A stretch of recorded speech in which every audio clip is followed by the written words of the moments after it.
হঠাৎ করে যখন শুনি যে বাড়িতে আত্মীয় স্বজন আসবে তখন কিন্তু কাজ তাড়াহুড়া করেই করতে হয় আর তাড়াহুড়া করেই সব কাজ কমপ্লিট করতে হয়। আজকে সকালবেলায় শুনতেছি যে আত্মীয় স্বজন আসবে, তো কি আর করার, শ্বশুর আব্বু সঙ্গে সঙ্গে গিয়ে তাড়াহুড়া করে বাজার করে নিয়ে আসলো।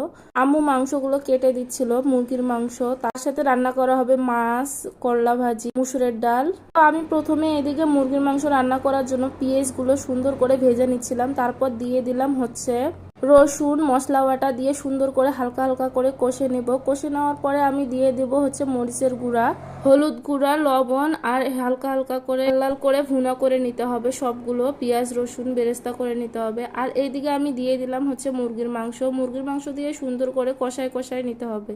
মুরগির মাংস যত কষানো হয় তত কিন্তু স্বাদ হয়। তো আমি ধীরে ধীরে কষাইতেছি, কষাইতে কষাইতে আমার প্রায় রান্না শেষের দিকে। মুরগির মাংস যত কষানো হবে তত কিন্তু খেতে স্বাদ করবে আর অনেক ভালো লাগবে। আর সবগুলো মশলায় যখন মুরগির মাংসের ভিতরে ঢুকে যায় তখন কিন্তু আরো খেতে ভালো লাগে। আমার রান্নার অনেক সুন্দর কালার এসেছে, দেখেন কত সুন্দর মুরগির মাংস রান্না হয়ে গেছে। এইদিকে সব আত্মীয় স্বজন চলে আসছে। তো এইদিকে আমরা টেবিলে হচ্ছে মুরগির মাংস, মাছ, খাওয়ার টেবিলে আমি সবগুলোর প্লেট বেড়ে দিয়েছি কারণ আত্মীয় স্বজন চলে আসছে। তো আমার ভিডিওটা ভালো লাগলে অবশ্যই লাইক কমেন্ট শেয়ার করবেন আর ইউটিউব থেকে দেখলে অবশ্যই সাবস্ক্রাইব করে দেবেন।